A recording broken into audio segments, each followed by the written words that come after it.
Hello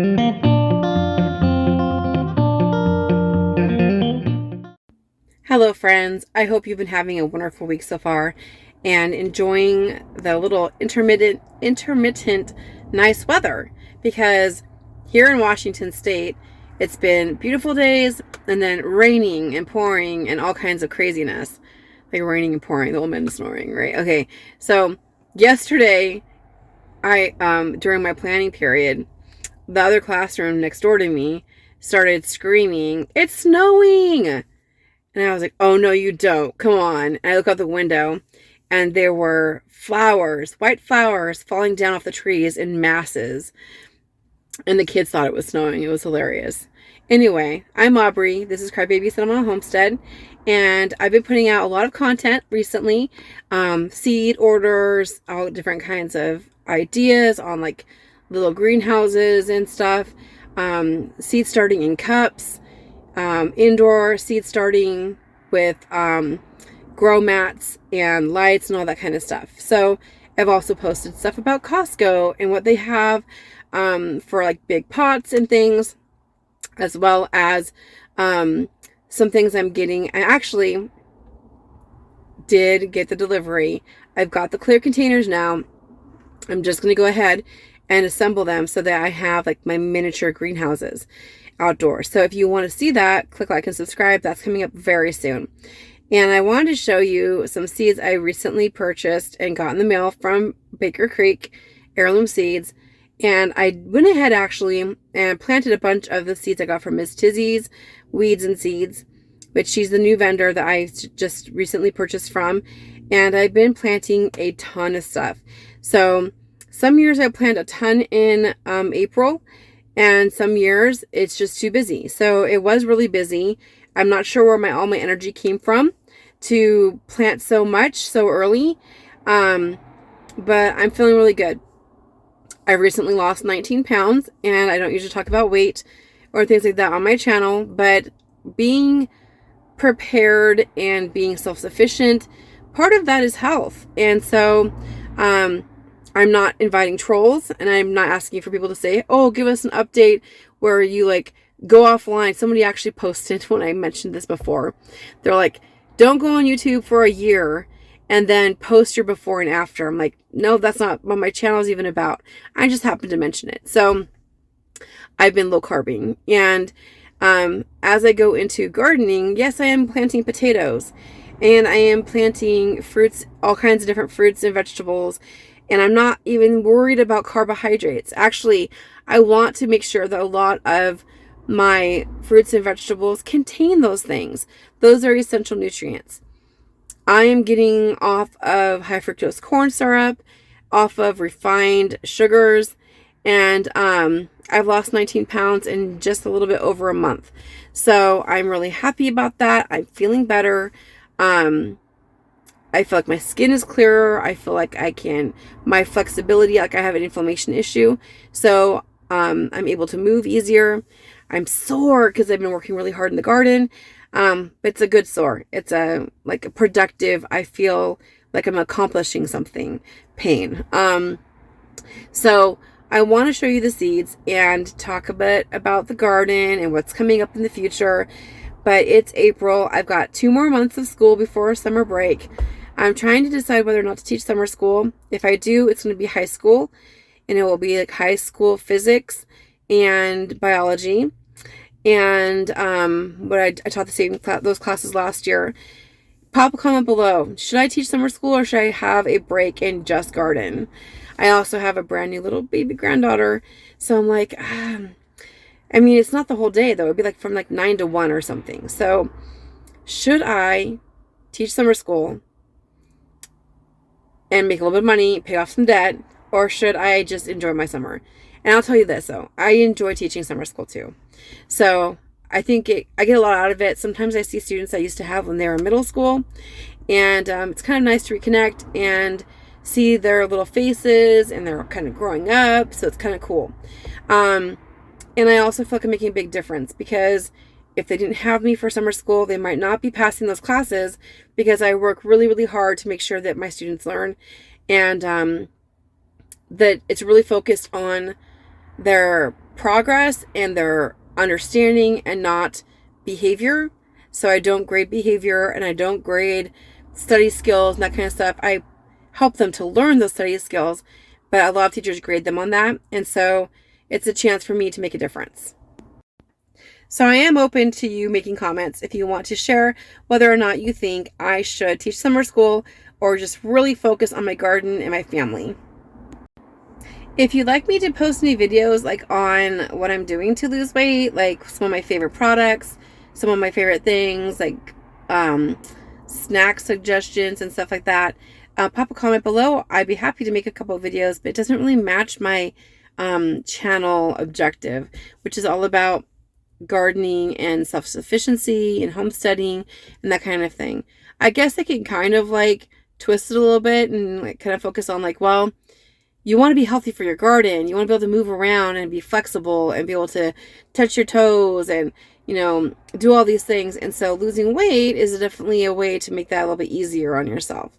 So if you're interested in any of those kinds of tips, I also will be like, you know, obviously making stuff for my garden, meals and snacks and stuff. So if you're interested in that, comment below and I will start thinking ahead about what I could do with it. But I'm really interested in being more self-sufficient. And I talked to my doctor about it and I said, you know, I'm going to be doing this low carb diet. I'm not going to do Manjaro. I'm not going to do like those injections for weight loss, which it seems to really be a really huge thing right now. And you know, when I kind of what I found is in the past, when I was a young adult, okay, and I struggled with anorexia for a long time. And so when I stopped with that and I started being normal, I started gaining weight. And I tried some kind of weight loss thing that was really popular at the time. And then I was like 6 months into it and I found out that they cause heart attacks. So from that experience, and then I went off that obviously because I'm not going to risk my life over my weight. But I feel like if you give it enough time, a lot of these things are probably going to be found out to not be healthy, and to be pretty dangerous. So I don't know that yet. But I'm just going to do it the way that I know to do it. And it takes a lot of willpower and grit and denying your cravings and being really dedicated. You basically have to make a decision that that's what you're going to do, or that's what you're not going to do, and be dedicated to it. Even if there's peer pressure, even if there's cake, you can't eat it. So you can have your cake, but you can't eat it. So I'll tell you what though, like gardening this month has been so much fun. I have so many good ideas. I've really been enjoying it. I'm kind of mapping out and sketching out things I want to do, making to-do lists and everything, and I'm getting really excited about it. And I'm feeling good in my body. And I hope that you're enjoying watching my channel and seeing some changes that I'm making, and that this is resonating for you. So let's go ahead and take a look at those seeds and see what I've got from Baker Creek. And let's make some good healthy decisions this spring and summer. The first seed variety here is called Bloody Dock. It's beautiful and it is a perennial. I absolutely love the idea of growing things that will grow on their own for a very long time. So a couple of nice things about Bloody Dock is that it's obvious, like I said already, perennial. You harvest the tender leaves starting in early spring, and then when it gets hot though, it's going to get bitter. But what's nice about that is that it does not attract deer. So I know a lot of friends, like I actually live in the city and I have less pest pressure than friends and acquaintances and colleagues I know who live in more remote areas that have a lot of land. And that's because I don't have deer in my backyard. I have deer around our neighborhood and stuff, but we have fenced backyards, and we live by busy streets and stuff, so we don't have deer that are competing for our food. So if you do have deer, this might be something that you want to grow. And I like to plant things like I did have issues with rabbits for a long time, but as soon as I started going to raised beds, even like 8 inches off the ground, I don't know what it is about raised beds, but even being 8 inches off the ground or 12 inches off the ground, it stopped the rabbits in my area. And then I also plant a lot of things in pots and hanging containers, hanging pots up off the ground. But one thing I like to do as well is if I am planting in the ground or very close to the ground, I like to confuse the competition by planting things like onions or chives, really strong smelling alliums, or things that don't really attract herbivores. So planting something like bloody dock near things like lettuces, maybe you'd have some luck if they kind of get confused and they don't know what's what. So maybe if I planted this next to Swiss chard, that could be helpful in deterring rabbits and stuff. But I don't really have an issue, but I'm just giving you some suggestions if you do. I had issues like many, many years ago, but we kind of learned how to deal with them in our particular area. Every area is different, even in the same state, even in the same city. You know, like sometimes we have issues with moles. Sometimes I really have issues with squirrels. Those naughty little critters. They're so mischievous. But if you have suggestions for squirrels, let me know, please. Thing is, they are such good climbers. They can pretty much get into everything. And I've tried Tool. Tool doesn't work. I use sometimes like chicken wire and things like that, but it's kind of an expensive thing to have to use in every area. But I do this. It does help to plant things that have strong smells and are kind of hiding other things. And if it helps with rabbits and squirrels, it will probably help with deer as well. My next seed variety here is called Gabonese Sorrel, and it kind of reminds me of the word, red vein sorrel. But this is Gabonese Sorrel, and I got it for a reason. Let's remember why. Why did I buy it? It was something wonderful about it. Let's turn it over and see. Now, this is an edible sorrel. Now, be careful because a lot of plants are not edible for livestock. So, like, I sometimes will find like a wild sorrel in my yard, and it's very delicious. I eat it in small quantities when it's tender and young, and it's very sour. It tastes like lemon. It's so good, but it's toxic to sheep and other herbivores. So, like, they actually call it sheep sorrel, and it's because it kills sheep. So, like, it's a pest for a lot of farmers who are growing crops for livestock feed, because if it gets mixed in, then it's not safe for them. So be careful growing this kind of stuff. I don't know about this particular variety, but if you're trying to feed livestock, I wouldn't grow things that are known to be toxic to them. This is edible for humans, but just like what's edible for humans isn't always edible for animals, it's also true vice versa. So maybe I said that backwards. So sometimes there's things that we can eat, like chocolate, and animals like dogs shouldn't eat chocolate. And, we can eat onions, but chickens shouldn't be eating alliums. There are things that we can eat that animals can't. And there are things that animals can eat that we can't. So we can eat this, but I would do your research and be careful not to harm your animals. Now, some animals have the common sense to not touch stuff that would hurt them, and some do not, just like humans. So this grows quickly. It loves the heat, and it says it tastes amazing when sauteed. And so, keep removing flowering tops to keep leaves tender and prevent unwanted volunteers. It may become invasive in some climates. You know what? I don't mind something becoming pervasive if it is edible. Okay. And so this is something I'm going to want. I'm going to probably plant this in containers anyway, because I like to have my leafy greens up off the ground so it's not dirty. Like it's not getting By dirty, I mean like not getting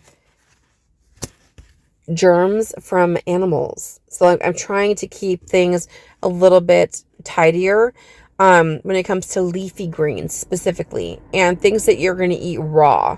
So you don't want to have like deer droppings on your sorrel. Deer are known to carry parasites. And if it's something that's not being cooked thoroughly, even if you wash something really well, if a deer pooped on it, it wouldn't be safe. Okay, like they can carry some pretty nasty parasites. So I'm going to plant these in pots just because, and also so people don't walk on it and they might have stepped in something gross. So I'm going to plant in containers. When it's something that is cooked, that's something that you cook, I don't stress out as much about planting it off the ground. And I know I'm being a little bit crazy about it because that's how I am. I'm a mom, and I worry about people getting sick. So,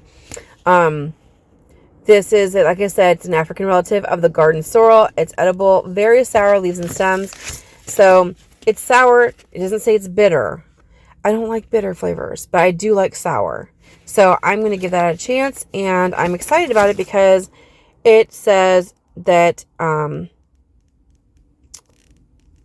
it say, one second, if you keep removing the flowering tops, it keeps the leaves tender. And I like the idea, okay, growing it, cooking it, sauteing it. Maybe I'll do some videos with some of my, like, when I discover recipes, I'm like, ooh, that's good, I'll share with you. And yeah, that looks really yummy. Much bigger leaves than the wild varieties here. I ordered the Tai Long green eggplants. I'm so silly because I don't have enough time. So I'm going to grow these next year because you want to start these 8 to 12 weeks before the last frost. And I'm like 3 or 4 weeks from my last frost now. So I don't have enough time for these. So these are going to be saved for next year. But I am excited about them. It says it has a superior flavor. And so I'm definitely going to grow them. I'm just not going to grow them now. I did plant some other eggplant seeds. They're not sprouting yet, but they're already planted. I just did Black Beauty. I might have done another variety, but I know at least I did Black Beauty. So that one's already planted. And so we'll see how those go. But these I'm going to save for next year. I love leafy greens, and I put some mustard leaves on a sandwich, and I remember thinking, oh my gosh, I really like that brown mustard, but you kind of don't need it if you use mustard leaves. So that's kind of my workaround, and I'm not going to be using bread because I'm low carbing, but I wonder if I could use some leafy greens as my wrap. And if they grow nice and big, that's one of the reasons I'm looking for really big leaves, is so I could use them as a wrap. Because whenever I use the low carb tortillas and low carb wraps, either I don't like them, or if I get a brand I do like, it does slow down my weight loss. Like if I have a very small one, I still lose weight. But if I have two, I won't lose any weight. So, I would rather, even if I use one and then maybe I use leafy greens for the other wrap I'm making or something, at least I'll still keep losing weight. And that's what I'm trying to do. So this one says it's an old heirloom from southern U.S. It has large upright plants with crumpled leaves and have a delicious mustard taste and slow to bolt. That's important for summertime. And it is ready in 50 days. Not a lot of information on here, but when I grow it, if you're interested in seeing how I end up using it, because I haven't grown this one before, but if you're interested in seeing how I use it, I'm not sure if it's good to be eaten raw or just in a stir fry. So if you've planted this mustard southern giant curled before, let me know. Did you eat it raw? Or did you only eat it cooked? Is it edible raw? Is it tasty raw?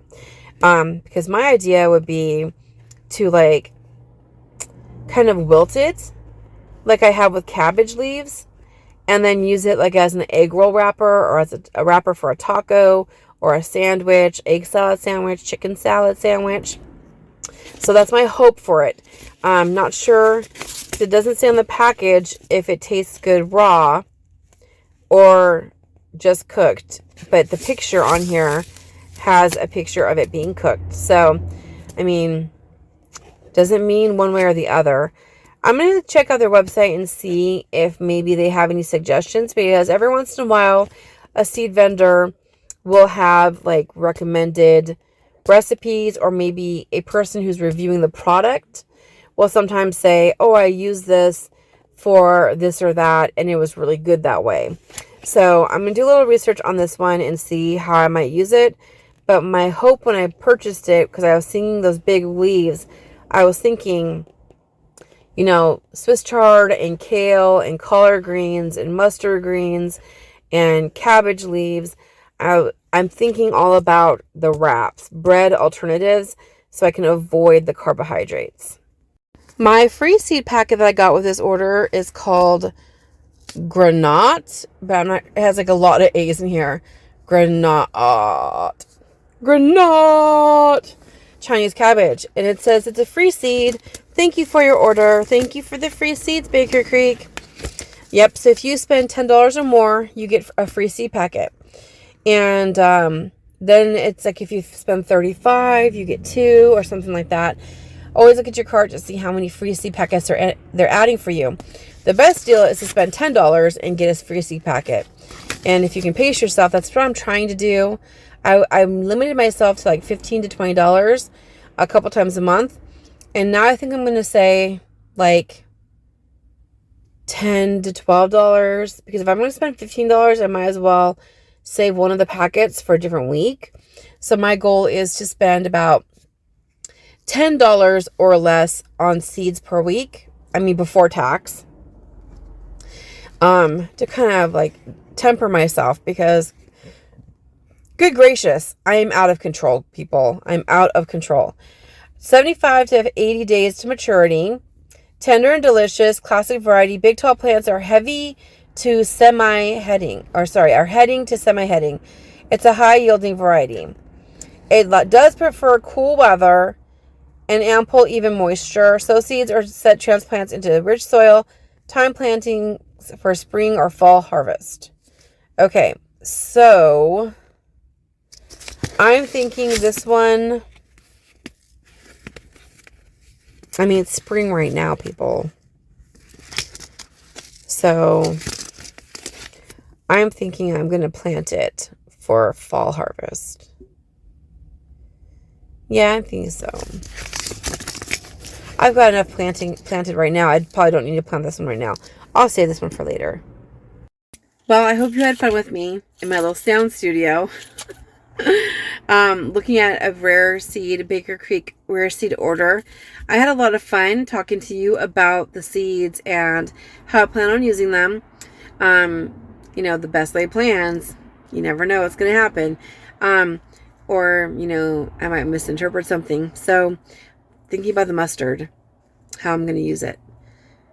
I'm going to have a lot of leafy greens. I bought like pounds of lettuce seeds and pounds of kale seeds. So I'm going to have a lot of leafy greens. All right, everybody, be good, be sweet, grow garden if you want to eat, and I will see you on the next video.